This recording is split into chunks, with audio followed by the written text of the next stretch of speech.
Welcome to the Social Media for Business podcast, episode 8, I believe, where I am your host, Rebecca Bridgen from Innov8 Social, specialists in managing B2B on-brand maritime social media. And today, after much harassing him, I will be speaking with Andy Ford, Managing Director of Wake Media, who are experts in maritime marketing and one of the founding members of Marketing in Maritime. Yes, So we're thrilled to have you on the show today. So welcome, Andy.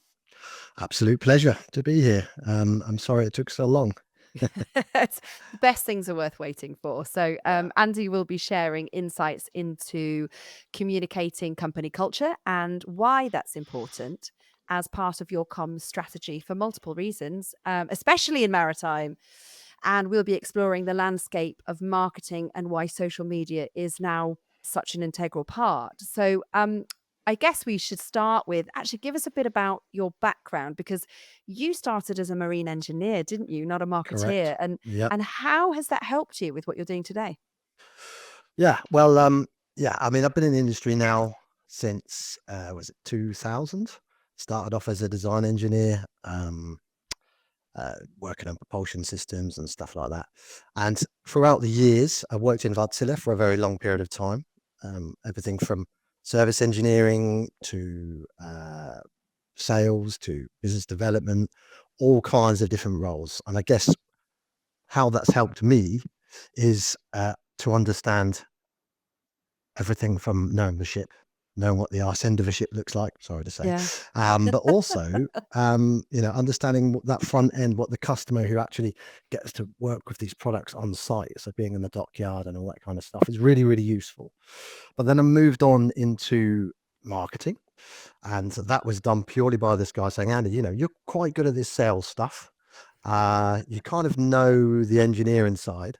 You've been doing a little bit of marketing. Why don't you suddenly become the general manager of marketing for Europe, Africa, and America regions? Well, okay, Wow. sounds interesting. So we gave it a go, and we had a great team around me. So I learned a lot from that, and ultimately, that's the main part of my career. All the stuff I learned from them, we moved on to marketing operations, and then from there, I was responsible for all of the agencies as well, and Wake Media being one of those. So got on Ah, really well with the founder and the team. So they used to do our advertising and the PR side of things, and I really liked them as a business. And they got to a point where I was ready to make change. I moved on. We kind of had a few discussions with the former founder, Mr. Steve Parks, at that time. He said, Andy, come on in. We get on well. You'll fit the culture. You've got lots of ideas. Come and bring your engineering structure and mindset into the business and see where we go. So, well, okay, well, let's give it a go. And after that, haven't really looked back, to be honest. And when I moved into this business, I could see very clearly that there was so much more to be done here. And over those years, I've now been in 7 years, I think. We've now wow. turned it into a full Marcoms agency with the Yeah. team growing, a full set of offerings, lots of partnerships. Everyone in the team is very well connected to the industry. So primarily focusing on maritime, but all associated industries like energy, offshore, renewables, Yeah. and stuff like that. And we're continuing to grow, right? And Yeah. marketing maritime being a good part of that journey as Yeah. well. And that's been going since 2018. And now suddenly that is ramping up incredibly well, getting so much interest, and a lot more to come for that in some of the communications that we'll be pushing out shortly. Oh, I completely agree. And I am a big advocate of marketing in maritime. And I could talk a lot about it as well, because I sort of fell in love with the organization at London Shipping Week, the last one, when you had that amazing event on the Wednesday. And for anybody working in marketing, in maritime, or just marketing, actually, just if you can get a ticket to go down, I would fully, fully, fully recommend it, because and I've spoken to many people, it's like a breath of fresh air, because Mm. it's going somewhere where people are speaking your language, which is really, really nice. So, but we will talk about that a bit later. Yep. Um, And I very much like how you swung in the company culture at Wake Media, because that's what we're going to be talking about today, and about communicating it, because it is really important to give your employee, your team, a voice. But so the first question, I guess, would be, how do you communicate internal culture externally, and why does it matter anyway for brand positioning? Yeah, I mean, there's lots of answers to this question in Mm, a way, but ultimately for me, your people are your brand. And it's so important to give your team the voice, the mm, trust, getting them to understand, yes, we have a hierarchy in our business, but also we have people, roles, responsibilities, but everyone to me is of the same level. They have the same mm, ideas, and them pushing out the culture from your business externally says a lot about your company, right? It's not just mhm, about how it is necessarily internally about it, but it shows the trust. It shows the wins that you have. It gives that feeling overall that what a great company to work for, but also mm. what a great company to work with as Yeah. well. So, and we are talking about people, right? So it's people to people, Mm, and by pushing out those, yes, it's very important to push out the stuff that's really business orientated, but it's also incredibly important to do the human to human stuff. I mean, you see some yeah. of these posts, which quite often see, about your pet doing something or whatever. It's nice to throw those things in now and again, or Yeah. recognize wins, or show that you're going out bowling or ice skating or whatever it is. Even if you're having a few beers, it's all good stuff. It just shows that, Yeah. yeah, you have a fun culture within the Yeah, business. and the dog posts always do really well, don't they? Yeah, yeah, yeah, They do. absolutely, absolutely do, absolutely. So how do leaders, you spoke about sort of your hierarchical, but actually everyone's on the same level. So how do leaders ensure culture is more than just words on a page? So how would you go about that? For me, that would be making sure that they feel trusted, that you have a very much an open door policy, that you don't want anyone to be afraid not to share their ideas, because some of the great ideas, and there's no Mm, such thing as a bad idea in my opinion. I agree. Some of the great ideas come from people that you might not think necessarily on paper, but the reality is we're all people. So we really do open that up through regular interactions within the team, that people feel they have that freedom. And I quite often check that as well with the team. I Mm, quite often touch base with the team individually with the team. Probably speak to almost everyone within the team almost every day because I like to talk. But also, I just want to make sure that they've got the support that they need. They feel confident, and sometimes they can go sort of down a little bit. Bring them back in and say, right, come on, get mm, involved. And this is the same with the MIM event that we're talking about, and we'll touch base later. They're all going to be involved with this. We want the whole team there. Let's be part of this. This is a great initiative. So get involved. And the same applies with the socials. Don't be afraid. You yeah. share your message. Have that freedom. Have that trust.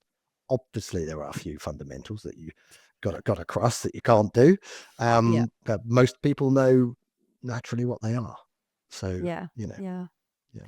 Yeah, and I always say, I did a workshop yesterday actually for a business that's an events company actually, and I said that if you are concerned about, allowing your teammates to be very vocal on social media, you want them to be, but you're worried about, we do sometimes get a few live wires, then it's all about education, isn't it? And it's about sort of supporting them to find their voice, professionally on social media. So and that's curving nicely into my next question of, where does social media sit in the mix of marketing now? Because things are changing. So I wanted to know how agencies are adapting to this shift, and because everything's in real time right now on social Hmm. media, Yeah. and that's a massive element of marketing now, and especially when it comes to B2B. So how is Wake Media, for example, adapting to this shift?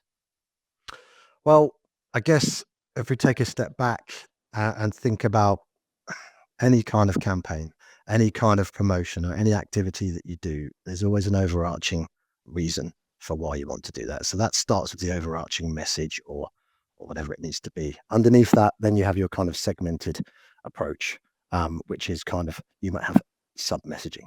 Underneath that, Mm, then you then have your different channels to mm, review. So everything from your events to your advertising or paid or organic, and also your social media side of things, it all needs to be considered. So we almost treat everything from a brand new perspective by trying to keep up to date with what's happening out there, understanding what kind of content gets the most engagement and delivers for the purpose effectively. What we are looking at the moment is LinkedIn is, yeah, you do see it's a little bit utilized like a Facebook or yeah, or some other kind of more B2C type channel. And yeah, what we're realizing is in terms of that shift is we need to adapt a little bit there as well, because don't just focus on the LinkedIn. The LinkedIn has a purpose, of course. mm, But if we start to look at, again, sorry to go back to the MIM part, but that's very much about people. So yeah, we need to look at that and say, well, how about the Facebook? How about the TikToks? How about the Instagrams?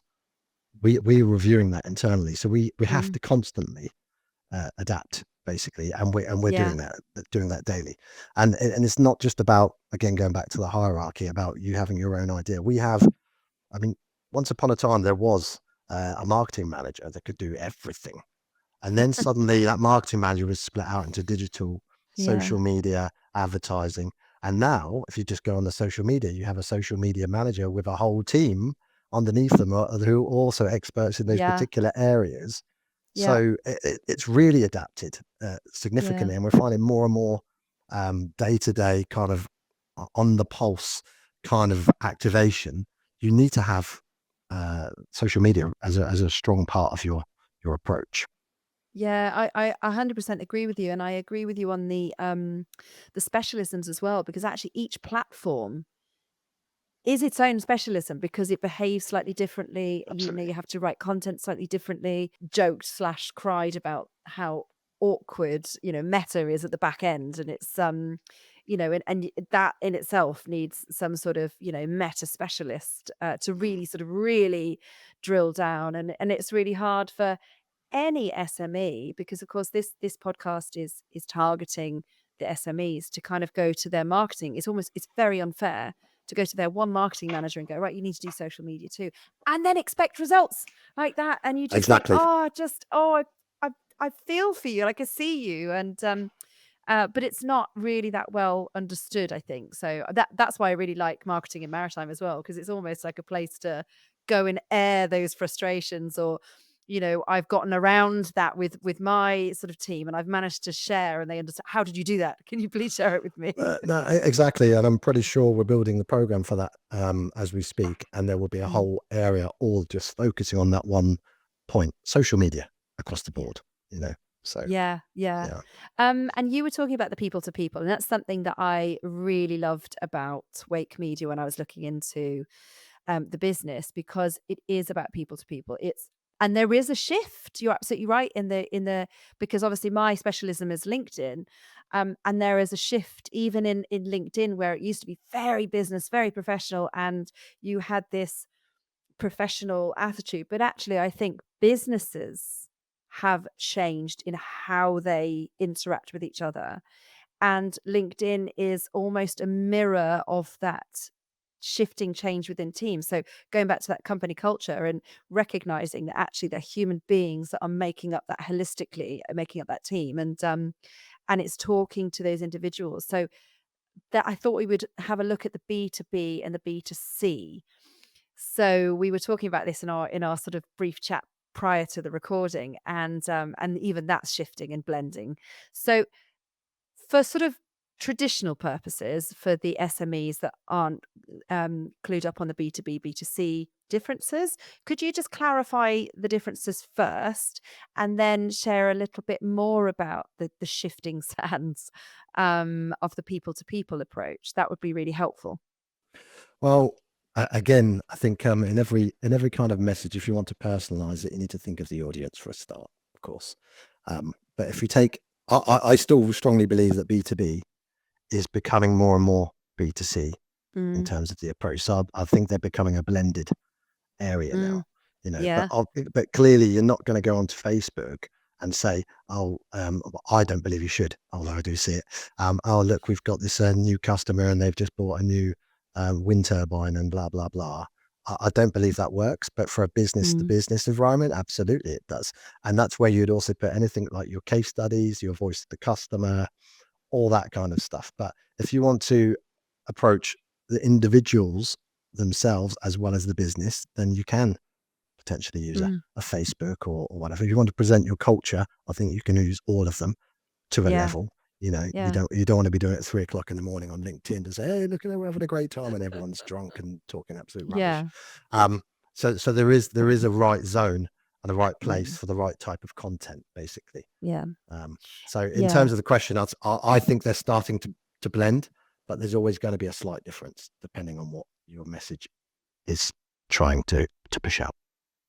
I agree. I found it years ago when I first started out in social media and I was trying to really understand all the different platforms and where they all fit in. And the realization hit me that all of the different platforms that exist right now are ways in which human beings interact with each other naturally. So you have TikTok, which is just fun and frolics, and that's how it started out. I mean, yes, obviously it's changing, but these are how they started out. Then you've got, Twitter that started out basically as newspaper headlines, just quick, short, sharp messages. Then you've got your Facebook, which is all about your kids and your parents and let's air the dirty laundry kind of gossipy kind of stuff. And then you've got your LinkedIn, which is your professional you. And it's basically all the different faces that we wear as part of being a human being, but just put in different platforms. And I did come up with an idea of a platform that is, just for music, where we want to sing to each other, but it didn't really catch on. But but Uh, it's interesting, isn't it? it is, I guess. I mean, the one thing I'm seeing, talking about the different types of approaches, is that if you, as a company, as Wake Media, quite often we'll do the kind of post, the regular post according to our program, recognizing a particular day or sharing a case study or whatsoever. But then you compare that to say, I don't use, I'm always being pushed by the team, Andy, you need to do more. You need to do more, so I definitely try. But what I found is recently by doing that and having a real purpose behind it, an objective of what you're trying to get, almost like a venting sometimes. It could be a Yeah, frustration, do it in the right way. Or it could just be a celebration of something that you've done. And I've found the engagement levels for that are just 10, 20 yeah, times more than the day-to-day from a business. So that says a yeah, lot, doesn't it? Because yeah, that's coming yeah, from a person who actually doesn't use, or I should do more, but the channel's a great deal, but when I feel like I want to, I will. And you see yeah, the levels of engagement are significantly higher. So, yeah, you know, yeah. maybe it is the right way to do it more of. On LinkedIn, people do always outperform business brands. And I know that Yeah. Innovate Social, manages the business brands, and the business Mm. brands should be visible as Yeah, well. It should absolutely. work together. But LinkedIn is fundamentally started as a digital networking platform for professionals. And I think what's really nice is it still has that underlined. It still pushes the people above, also because it wants the businesses to spend some money.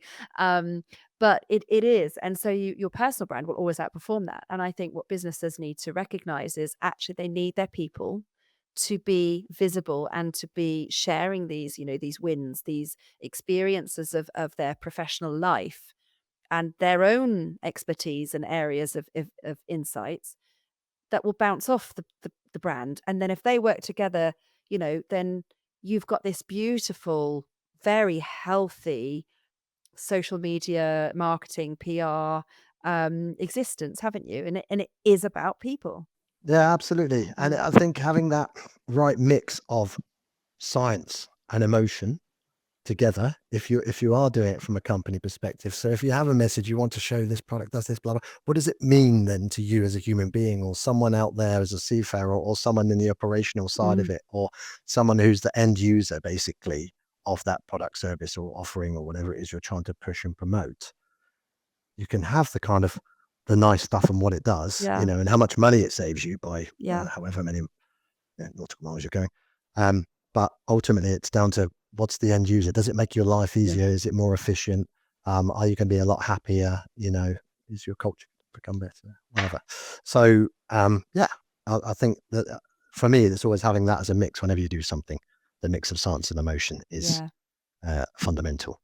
Yeah, and I think if you've got a really great company culture, and your team are very active on social media, then they're all spinning, they're sort of reaffirming that main message that's coming through the brand, and they're putting the human element on it so that it is more empathetic, it's more connected Exactly. to, everybody else. Yeah. So I'm going to ask this next question, but I'm pretty much sure we've answered it. So I'm going to connect it to the following question: was how does social media offer a unique opportunity that other channels can't? So especially when done meaningfully. So without selling, I think is what we were just about to go into there, is a conversation I just had actually, is that social media isn't about, oh, the business is going to do a post and it's going to sell this.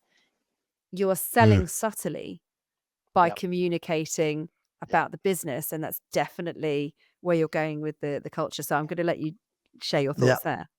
Kind of a subconscious messaging and marketing in a way Mm, where you're without the end user or someone reading it actually knowing that you may be potentially highlighting or promoting something, get mm, them to engage back to you by getting their insight to help you then.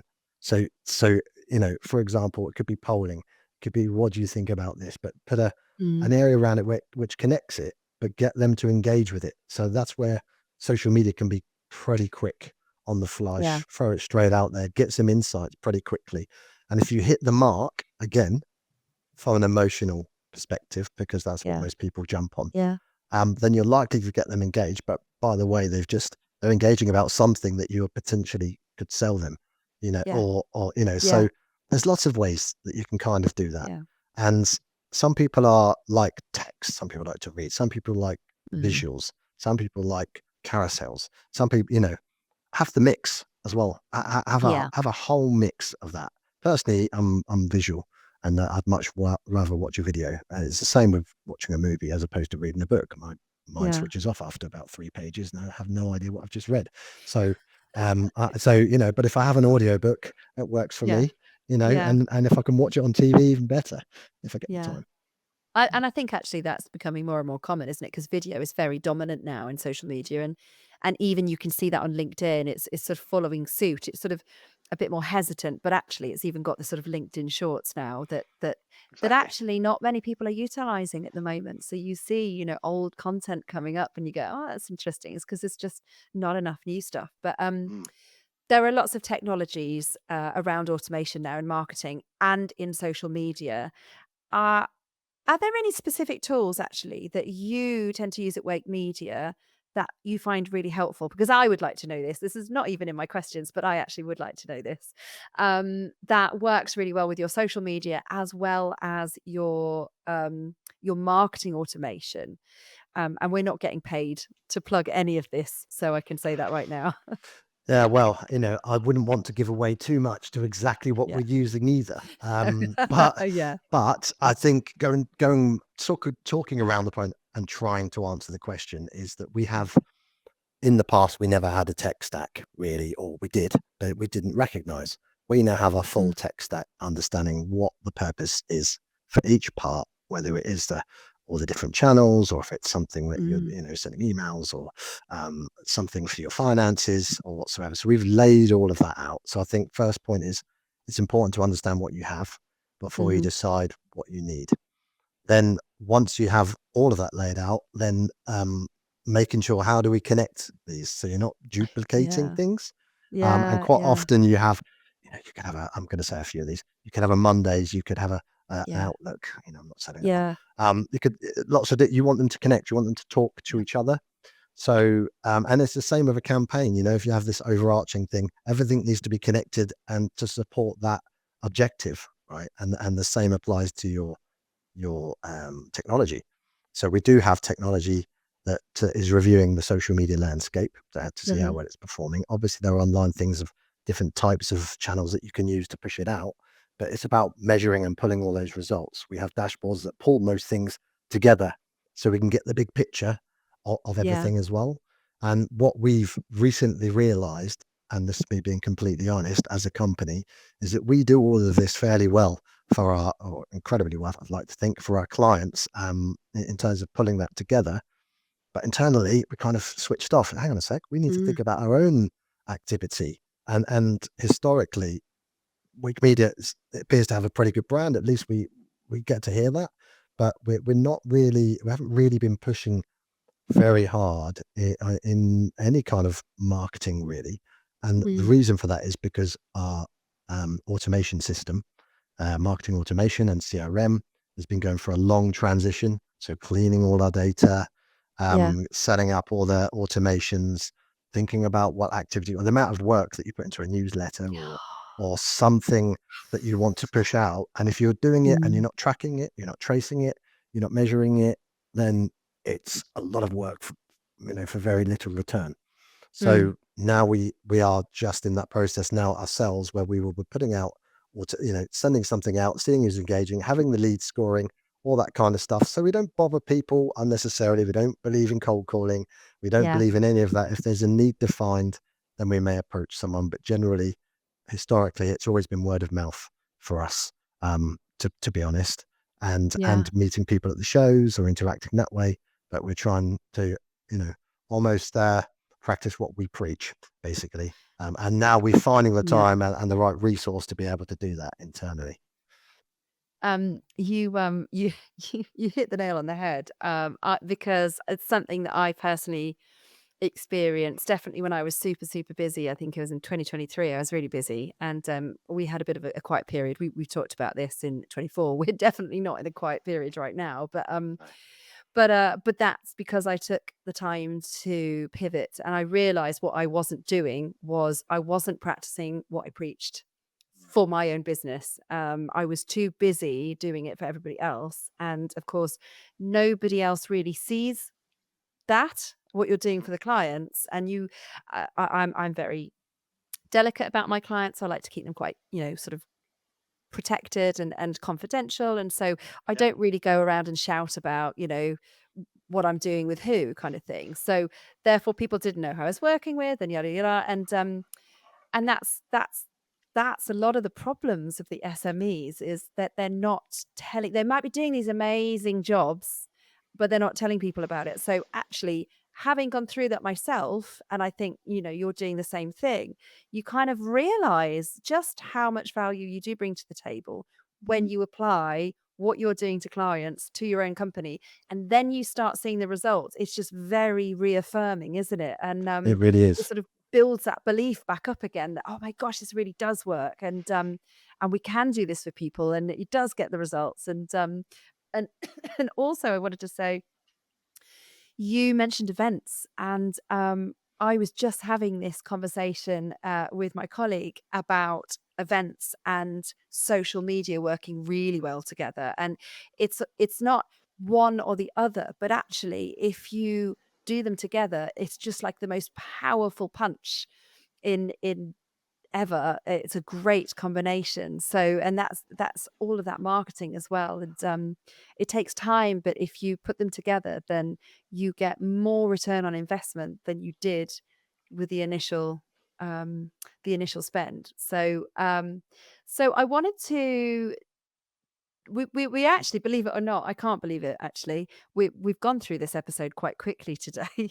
But I wanted to wrap this up with looking at MIM a little bit more in depth, because you are one of the founding members, and it's actually a multitude of various different marketing executives, professionals, organizations. It's not just a Wake Media entity. I mean, Wake Media was one of the founding organizations, but actually it's a combination for everybody in the industry to come together and learn. So do you want to take a moment to just share with us actually how it all got started? Because I think this is a great story. Yeah, absolutely. I mean, it was actually an idea of our dear late friend, Mr. Steve Parks, who was the former owner of Wake Media. I don't want to go into that too much, but it was a bit of a tragic situation. He was a great friend. He's no longer with us, but we are taking that legacy Mm. forward.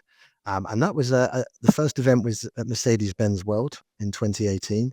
And that was bringing people from across the world who were willing to pay for their flights to come over and watch this 2-day event and listen to people from B2B, B2C talking about marketing and communications across the board. So the idea at that point was just to kind of let's bring the community together to learn, discover, experience the future of marketing, specifically for maritime, but bringing all these other ideas in. Mm. And over the years, I was actually one of the advisory board members at the beginning. There was partners, by the way, who helped to get this thing up and running, which are kind of strategic partners. But ultimately, it's a Wake Media thing. So that's now been turned into a business, and it's like you just said, it's a separate entity to Wake Media. It's non-biased. We want all our competitors, everyone, just come along. Anyone who's involved in marketing, wants to know about marketing, come along. That's what it's about. But it's a community, right? But it's also, over the years, we've done different events. A bit of a gap at one point. We did adapt a little bit with COVID as well, Yeah. and that was when these kind of online webinar tools were incredibly expensive. So it was like suddenly a boom of this, and we had Mm. to. That was our only option to try and keep this momentum going. And we did that, one of them over a 3-day period, so 3 mornings, and that worked out Mm. really well. And it's always been very well attended. And then, uh, last year we decided to do, sorry, 2 years ago even, we started to go through the process of let's understand what people really want moving forward now. So we did a survey, 130 people responded, and everyone said, we want more. We want this to Mm. be a membership. We want more focused topics. We don't just want one event. We want somewhere online to engage. We want all of these things. So we laid all this out, and it took a very long time to put a kind of a business case together. Is this something worth driving forward?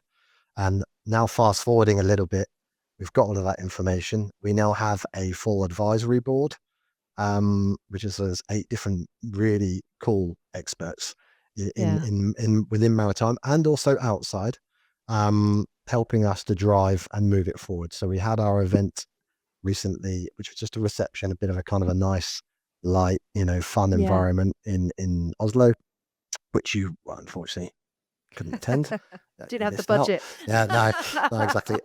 Which we, but it was sponsored, so we've got lots of sponsors that are helping us now to drive it forward. They believe in it, and it's just ramping up incredibly fast. And so we have our next one is at London International Shipping Week on the 17th of September at 4 o'clock. We haven't even promoted it out yet, but already a third of the capacity is gone. So if anyone is interested, I'll get yourself signed up pretty quick, smart. And there'll be a Um, link in the comments that you can sign up that, you've Sounds come good. from our podcast. That sounds good. It links very well to what we're talking about here now. It's about Mm. culture. So it's all Mm. about building that perfect marketing team. What kind of skill sets are required within that team? What are the do's and don'ts in terms of leadership? All it's a whole broad way, but ultimately, what is the perfect marketing future-proof team that you should Yeah. have? What should you be focusing? What tools should you be? What training should you have? All that kind of stuff. And we've almost filled the spots in terms of the speakers and the panelists and stuff. So that's going to be a really great event. And of course, as always, Mim being a breath of fresh air is to Yeah. have that bit of entertainment and something else going on and some a bit of a reception and networking bit afterwards. And again, supported by sponsors, which will be all over. This one in particular is in association with Sea Trade Maritime. They're providing our venue for us, which is great. And we also have Riviera, and we also have Lloyd's Register supporting currently, Oh, as well as fantastic. sponsors. So Some it's big really great. names. They Mm. believe in it. They believe in it. And yeah, I'm really excited about that. And during that will be us also launching 2026 program, 2026 membership. There's a full year program coming up, which I'm currently working frantically on at the moment with the team to pull together. And the Yeah. resourcing has been a bit of a challenge, but it's Yeah. also a real pleasure now because you've also agreed to help and support as well. So some more podcasts coming our way, Yes, there and are. yeah, and coming to the event and helping out there. So it's great to have you on board as well. And that's the kind of purpose of it is collaboration. It's about getting involved, and it's a non-biased event in terms of anyone and everyone can be there if this Mm. is your bag. It's interesting you talk about collaboration because I was reading a post of a content creator that I follow on LinkedIn, and he's brilliant.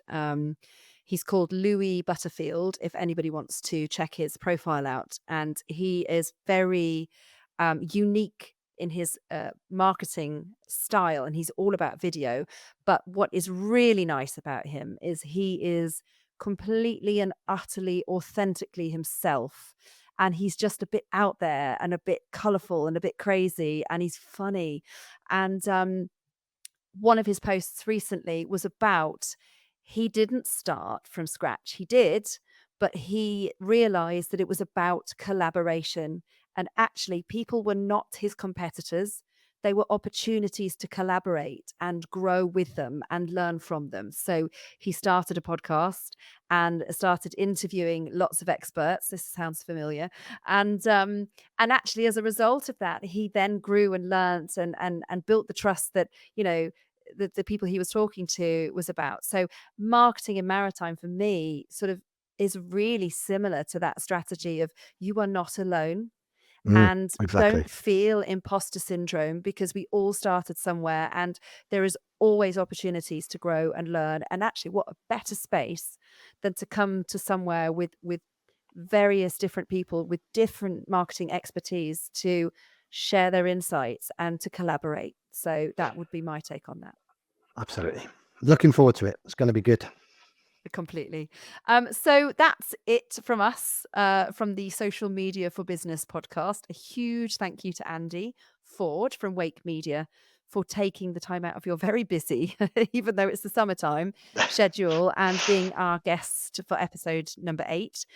So Andy, quickly, where is the best place for people to find you if they want to have any more questions from our discussions today?